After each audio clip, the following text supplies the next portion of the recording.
क्वेश्चनों की next series में आज का हमारा पहला क्वेश्चन है, अक्षर कितने प्रकार के होते हैं।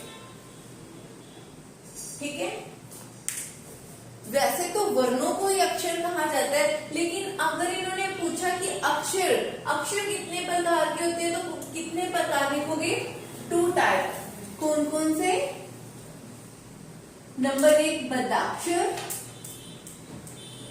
बद्धाक्षर, और नंबर 2 मुक्ताक्षर। ठीक है, अक्षर 2 टाइप्स होते हैं। पहला है बद्धाक्षर और सेकंड है मुक्ताक्षर। बद्धाक्षर की क्या पहचान होती है?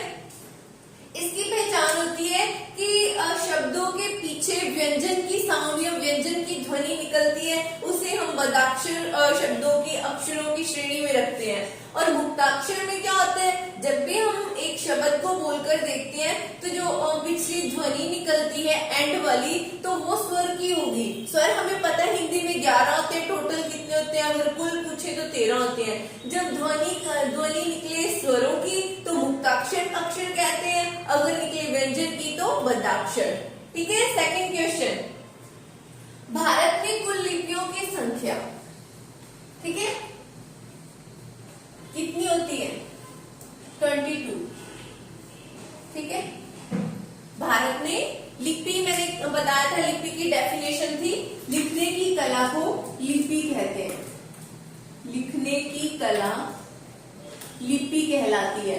तो जो टोटल लिपियां हैं मैंने बताया था, पंजाबी की जैसे गुरुमुखी लिपि है, इंग्लिश की रोमन लिपि है, मराठी की, हिंदी की, संस्कृत की देवनागरी लिपि है। ठीक है, देवनागरी लिपि हमें याद रखना, क्योंकि हिंदी अपने सब्जेक्ट कर रहे हैं तो हिंदी की लिपि कौन सी है?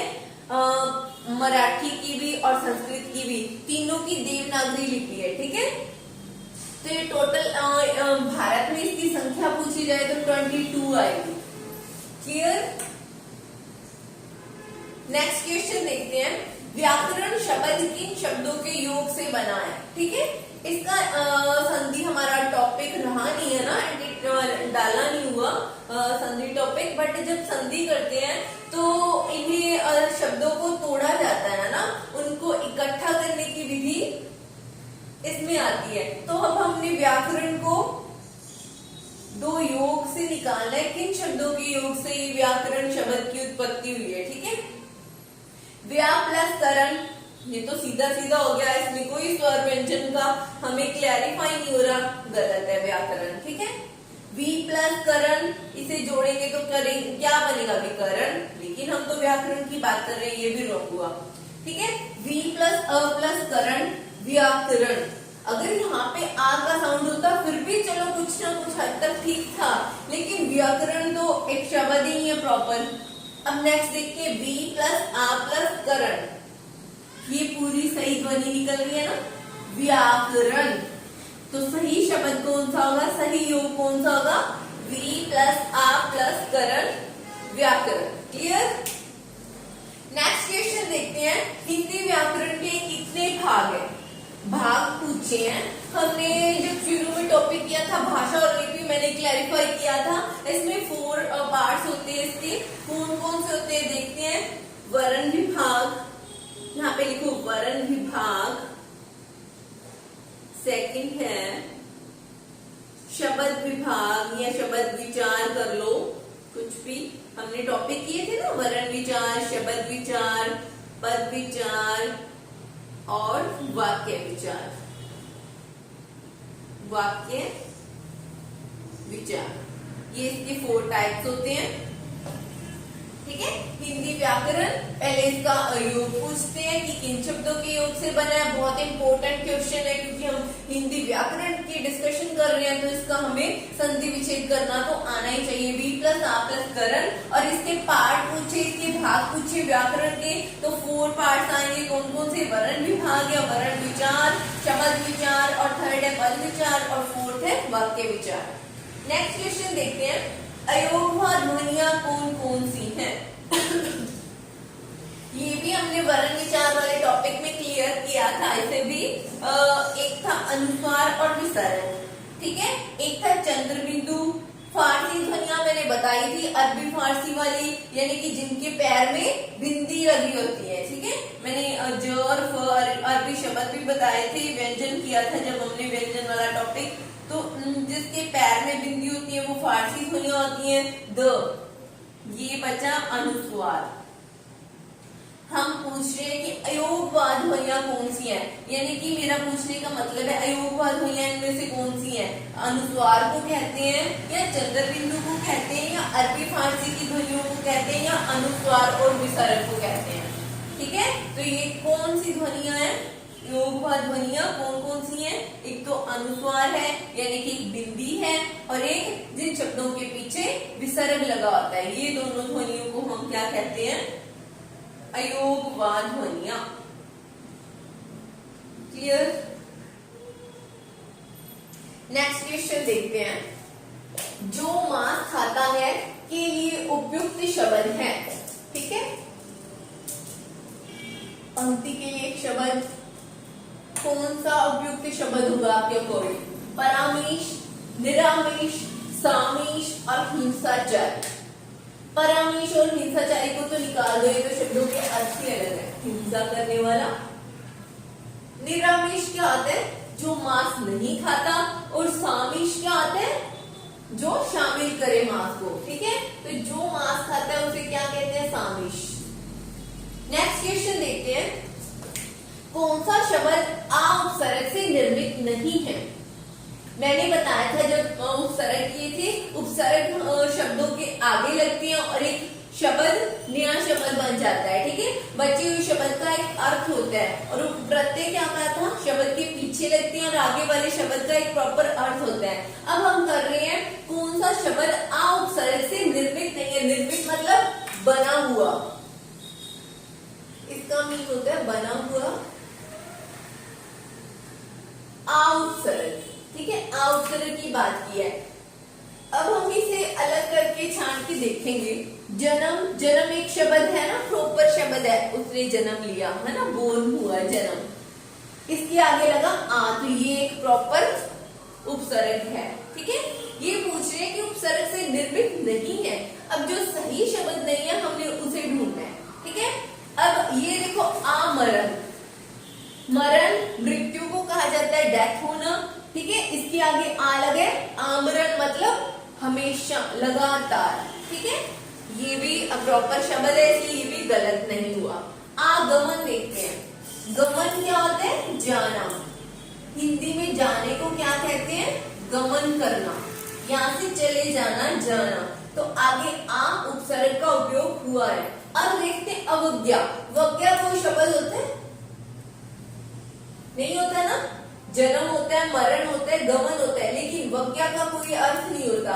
इसके आगे उपसर्ग तो लगा हुआ है, लेकिन पिछला शब्द एक प्रॉपर अर्थ नहीं देने की वजह से इसमें कौन सा शब्द उपसर्ग से निर्मित नहीं है, वो है अवज्ञा शब्द। क्लियर।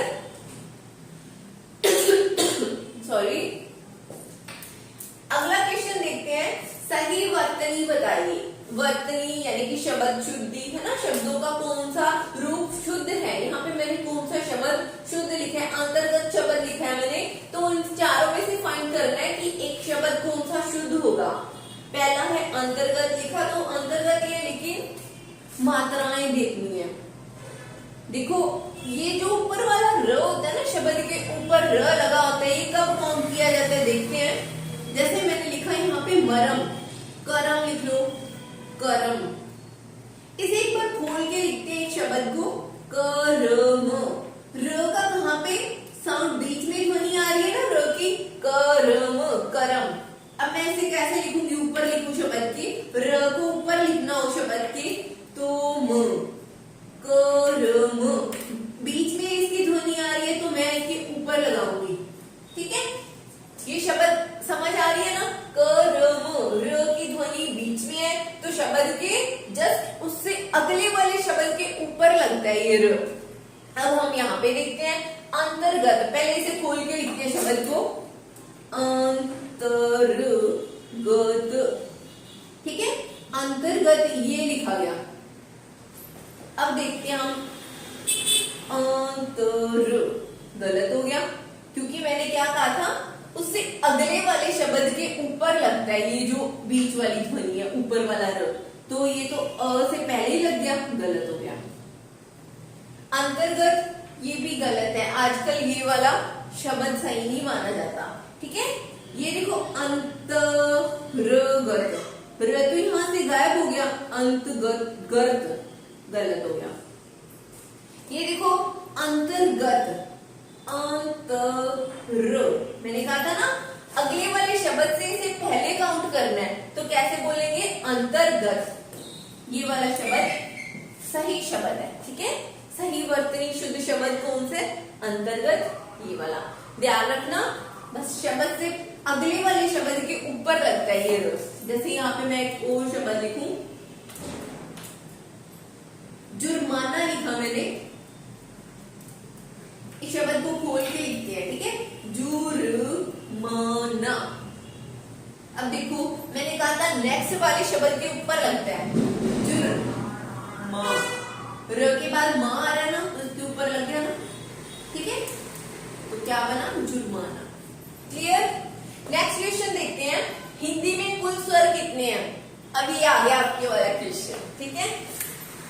हमने उस दिन डिस्कशन किया था इससे लास्ट वाली क्लास में, इस स्वरों की बात की थी मैंने। हमेशा मोस्टली बुक्स ये बताती हैं कि 11 स्वर होते हैं, ठीक है, लेकिन हमने बात की थी कुल स्वरों की भी तो की थी ना। अगर पूछा जाए कि हिंदी में स्वर कितने हैं तो आप 11 ही करोगे, और मैंने कहा था अगर पूछा हिंदी में कुल स्वर कितने हैं तो 13 करोगे, ठीक है। कौन कौन से दो, वो अण खाली और अंगूर वाला जो बिंदी और साइड पे 2 बिंदियां वाला था, ये दोनों मिलके इसकी संख्या होगी थी 13, ठीक है। वैसे नॉर्मली पूछा जाए तो हिंदी में स्वर 11 ही होते हैं, ठीक है। क्लियर, हिंदी में स्वर होते हैं 11, और पूछा जाए कुल स्वर कितने हैं तो 13 लिखेंगे, दोनों को ऐड करेंगे। नेक्स्ट क्वेश्चन देखते हैं, नहले पर दहला लोकोक्ति का अर्थ। नहले पर दहला, इसका मीन बताना है, अस्थिर होना, मतलब कि टिका हुआ ना रहना। नहले पर दहला, नहला फलका उस पे दहला, ये तो नहीं यूज करते हम। मोस्टली जब भी कोई गेम वगैरह खेलते हैं तो ये पंक्ति यूज की जाती है, यार उसने तो नहले पर दहला डला दिया, दहला मारा, है ना। तो यहाँ पे जब कोई चीज रुक जाए तब ये शब्द का यूज नहीं करते। अपमानित करना, अब किसी का अपमान हो रहा है वहां पे भी नहीं ये यूज करते। अगर बड़ा कोई किसी से बड़े वाली बात आ रही है तो भी नहीं, एक से बढ़कर एक तब यूज करते हैं। हम कहते हैं ना ये तो नहले पे दहला हुआ, एक से बढ़कर एक मतलब कि नहले पर दहला। ये थी लोकोक्ति। लोकोक्ति की डेफिनेशन मैंने क्या बताई थी, लोगों के द्वारा कही गई उक्ति, ठीक है, उसे क्या कहते हैं, लोकोक्ति। जैसे आपने पूछा था अक्षर, है ना, अक्षरों के बारे में बात कर रहे थे हमने।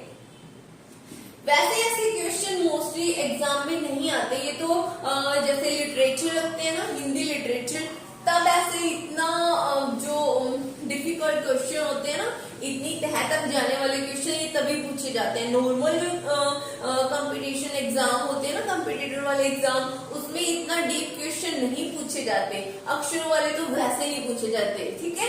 तो ये भले ही आप देख लो मुक्ताक्षर, बद्धाक्षर, बट ऐसे ये शुभ अक्षर, अशुभ अक्षर, ठीक है, दग्धाक्षर, इतनी डिटेल में कभी नहीं पूछे जाते। आपका 10th तक का लेवल आएगा, ऐसे क्वेश्चन नहीं आएंगे, बट आपकी नॉलेज के लिए मैं बता रही हूँ, बता दिया था मैंने।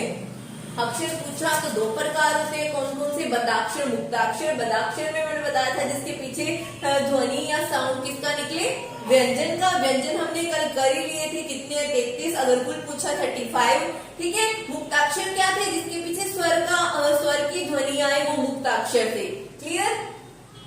और शुभ अक्षरों की संख्या मैंने बताती थी 15 थी, मुक्ताक्षर थे 19, ठीक है। वैसे ऐसे क्वेश्चन नहीं आएंगे, ठीक है, बहुत ही सिंपल से इजी सा क्वेश्चन पेपर बनेगा आपका, ओके। तो नेक्स्ट जो क्वेश्चन है, क्वेश्चन सीरीज हम अगले सेशन में करेंगे। Thank you.